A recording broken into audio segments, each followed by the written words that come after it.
Maligayang pagbabalik sa aking channel, kaibigan, para mas lalo ka pang kiligin at updated sa mga bagong movies, K-drama series. Pwede bang makahingi ng konting pabor? Paki-like and subscribe naman ng aking channel. Muli, salamat kaibigan!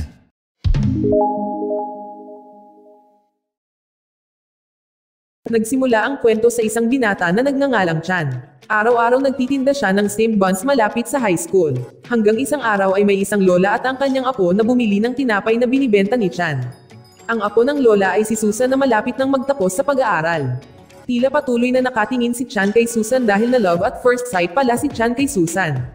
Ang lola mismo ay naiinis kay Chan dahil patuloy na nakatingin si Chan sa kanyang apo. Mula noon si Chan ay laging naglalaan ng oras upang makita si Susan. Hanggang isang gabi hindi sinasadyang nakita ni Chan ang lola na naghahanap kay Susan dahil hindi pa ito umuuwi mula tanghali. Nang malaman nito, si Chan ay nagkusa na hanapin siya sa paligid ng nayon. Pagkatapos ng mahabang araw sa paghahanap kay Chan ay natagpuan na rin niya si Susan malapit sa burol.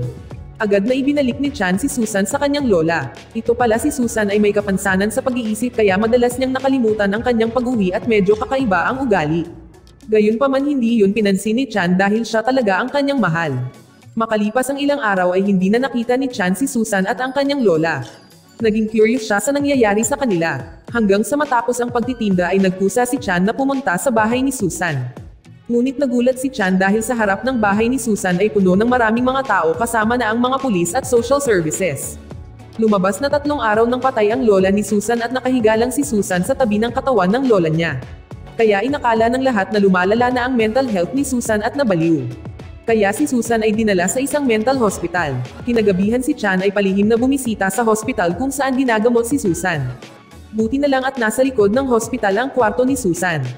Kaya madali niyang inilabas si Susan mula sa hospital. Nang maglaon ay dinala ni Chan si Susan sa isang palaruan para pakalmeyan siya. Napag-alaman na may nararamdaman din si Susan kay Chan. Pagkatapos ng kaunting kalmado ay hinatid din ni Chan si Susan sa apartment ni Susan. Ngunit sa kasamaang palad pagdating niya doon ay nakapadlock pa ang apartment. Si Chan ay gustong sirain ang pinto nang biglang may isang babae na kasama ni Susan na kapitbahay sa apartment ang lumabas. Naawa ang babaeng ito kay Susan sa kaniyaya agad si Susan na pumasok sa kwarto niya. Sa loob sinabi ng babae na mawawala siya ng ilang araw at habang wala siya, si Susan at Chan ay maaaring manatili sa kanyang apartment. Nabunyag na ang babae ay isang bayaran, pinayagan pa niya si Chan na gawin ang lahat ng gusto niya bago siya umalis. Aksidenteng nakita ni Chan si Susan na naliligo, ngunit si Chan ay hindi nag-iisip ng kung ano pa man. Sa halip ay pinili niyang lumabas para maghanap ng pagkain sa paligid ng apartment. Ilang minuto pagkaalis ni Chan ay nakita si Susan na katatapos lang maligo. Sabay biglang may kumatok sa pinto ni Susan na akala niya na ito ay si Chan at binuksan ang pinto. Ngunit ang dumating ay isang hindi kilalang lalaki na nagngangalang David. Pagkatapos ay agad na naglabas ng pera si David dahil akala niya ay si Susan ay isang bagong bayarang babae na kahalili ng babaeng umalis. Pagkatapos ay agad na isiniwalat ni David ang kanyang kamuktutan kay Susan kahit sa mga oras na iyon ay mukhang takot na takot si Susan. Buti na lang si Chan na nasa tapat ng apartment ay nakita niya si David mula sa bintana ay bumalik agad si Chan. Sa kawalang pag-aalinlangang pinalo si David, sa huli ay nakatakas sina Chan at Susan sa apartment. Nagpasya sila na magulat sa lokal na pulisya tungkol sa kung ano ang ginawa ni David. Ang Deputy Chief of Police na nagngangalang Jeffo na humiling kay Chan na pumunta sa kabilang silid. Habang siya at ang ilan sa kanyang mga tauhan ay susubukang tanungin si Susan. Isa sa matanda na pulis na nakakaalam na si Susan ay may kapansanan sa pag-iisip, sinabi na huwag nang ituloy ang kaso. Maya-maya sinubukang magtanong ni Jeffo at ng kanyang mga tauhan tungkol sa mga katangian ng salarin na nangaharas kay Susan. Pero matapos maipaliwanag ng detalyado ay mukhang gulat na gulat sila. Dahil ang salarin ay si David na isang hepe ng pulisya at kanilang superior. Si David ay nakita din na nasa police station at narinig ang sinasabi ni Susan. Si David sinabihan niya ang lahat ng kanyang mga nasasakupan kasama na si Jeffo na magtipon. Dito sinabi ni David na akala niya na si Susan ay isang bayarang babae. Ngunit dahil nangyari na ito, hiniling ni David na manahimik ang lahat, dahil sisiraan niya si Chan na parang si Chan ang salarin. Makalipas ang 30 minuto ay sinubukan ng mga tauhan ni David na lapitan si Chan na may ilang katanungan hanggang sa hindi sinasadyang makita ni Chan ang larawan ni David sa mesa. Napagtanto ni Chan na malamang naaakusahan siya ng mga pulis.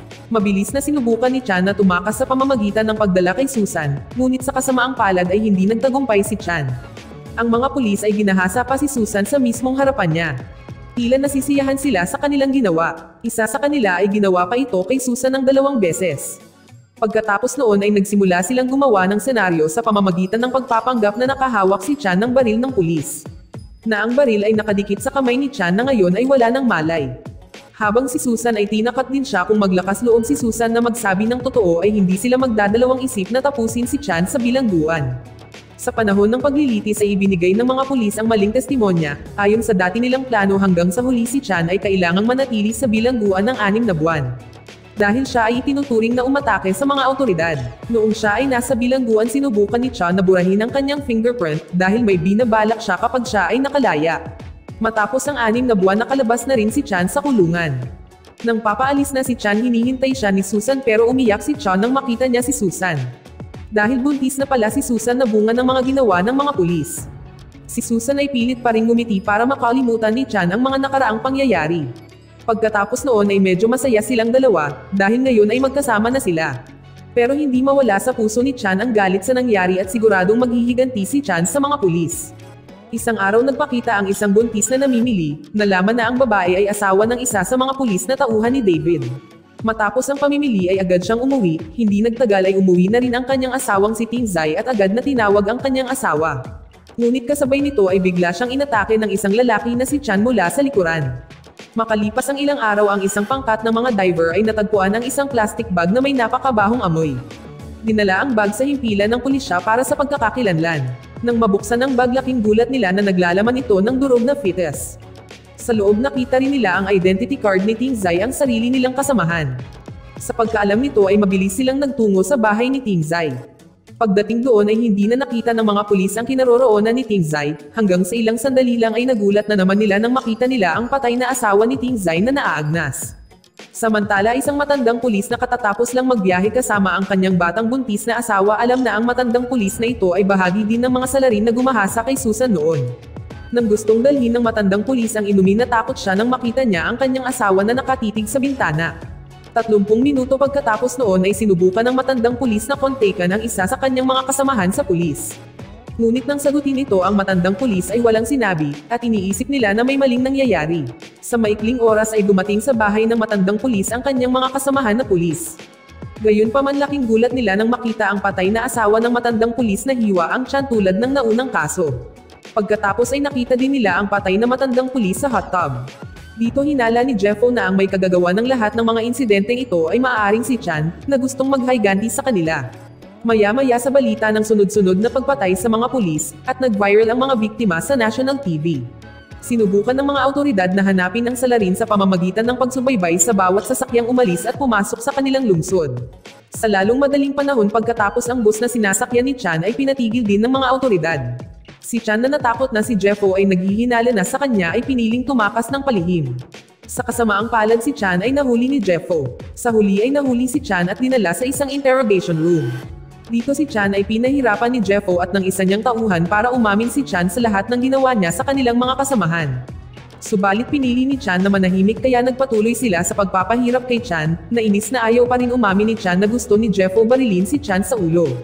Gayunpaman ayaw pa rin magsalita ni Chan. Sa kabilang banda si Susan na nasa bahay ay hindi sinasadyang nakita niya ang balita sa TV na nagulat na si Chan ay naaresto na ngayon sa mga kaso ng pagpatay sa mga opisyal ng pulisya, at pati na rin ang kanyang pamilya. Si Susan ay tiyak na nadismaya kay Chan. Maya-maya ay nakipag-ugnayan si Susan sa pulis at matapos makakonekta sa hindi malamang dahilan ay ibinaba ni Susan ang telepono saka pumasok si Susan sa banyo. Dahil sinadya pala ni Susan na ipalaglag ang kanyang pagbubuntis gamit ang kutsilyo. Pagkatapos noon ay nakita si Susan na itinapon ang kutsilyo sa tubig. Ilang minuto ang lumipas bumalik ang eksena sa himpilan ng pulisya at sa mga oras na iyon ay tatapusin na talaga ni Jeffo si Chan, subalit biglang dumating ang isang kapitan ng pulis mula sa headquarter. Sinabi ng kapitan na maling tao ang naaresto ni Jeffo, dahil ngayon lang ginawa ng salarin ng serial killer ang gawain sa isang buntis na babae na si Susan. Ibig sabihin sinadya ni Susan ito para maalis ang lahat ng mga kaso ni Chan. Pagkatapos noon ay inisip ng kapitan na si Jeffo at ang kanyang mga tauhan ay lumabag sa mga patakaran agad niyang sinuspinde ang mga ito. Pagkatapos ay sinubukan ng kapitan na tanungin si Chan kung bakit siya tumakas mula sa bus. Sumagot si Chan na hindi ito ang unang pagkakataon na siya ay na-prem up ng mga pulis. Dahil sa kakulangan ng ebidensya ay sa wakas ay napawalang sala si Chan sa lahat ng mga kaso. Sa kabilang banda, iminungkahi ng mga tauhan ni Jeffo kay Jeffo na sabihin nila sa kapitan ng pulisya ang katotohanan na tungkol sa pagkakaroon ng sama ng loob ni Chan sa kanila para sa mga nakaraang pangyayari. Siyempre tumanggi si Jeffo. Sinubukan nilang dalawa na kontakin si David ang hepe ng pulis na ngayon ay retirado na. Si Jeffo ay nagsabi kay David na plano nilang tapusin sina Chan at Susan sa lalong madaling panahon. Samantala nagbabalak si Chan na itakas si Susan sa hospital bago pa man may gawin sa kanila ang mga pulis. Ngunit sa kanilang pag-alis ay nakita sila ni Jeffo, kaya inutusan niya ang kanyang mga tauhan na harangan ang sinasakyan ni Chan at Susan. Sa isang pagkakataon ay nahanap ng mga tauhan ni Jeffo ang sasakyan at agad na binaril hanggang sa bumangga ang sasakyan na ito sa isang mini fuel station.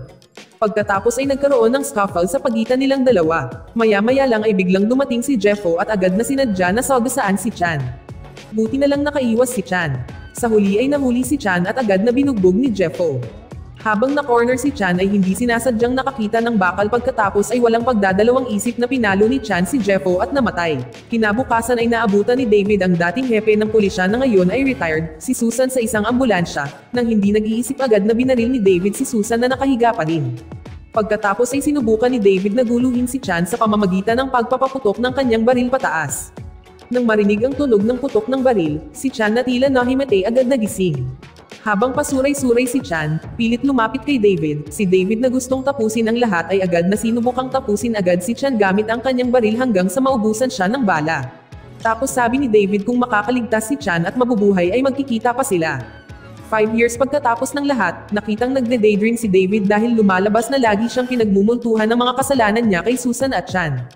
Nakatira na rin ngayon si David sa ibang lungsod at inilaan ang sarili sa pagtuturo sa isang paaralan. Hindi lang iyon, madalas din ngayon lumabas si David sa national TV bilang religious at charity volunteer.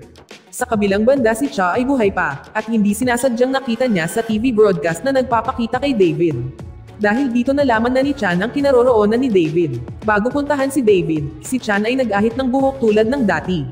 Lumapit si Chan kay David na nagtuturo sa mga bata sa pagtugtog ng piano. Nang makita ni David si Chan, sinubukan niyang yayain si Chan na uminom ng kape habang casual na kausap. Sabi ni David na hindi maganda ang paghihiganti. Hiniling niya kay Chan na patawarin ang lahat ng pagkakamali ni David. Gayunpaman si Chan na may sama ng loob simula noong 5 taon na ang nakakaraan ay hindi nag-atubili na patayin si David. Sa pagtatapos ng pelikula ay nagpapakitang si Chan ay nagpatuloy sa kanyang buhay kasama si Susan. Lumalabas na si Susan ay buhay pa rin bagamat ngayon ay kailangan niyang gumamit ng wheelchair dahil minsang binaril ni David ang kanyang binti. Dito nagtatapos ang kwento. Salamat sa panonood, kaibigan.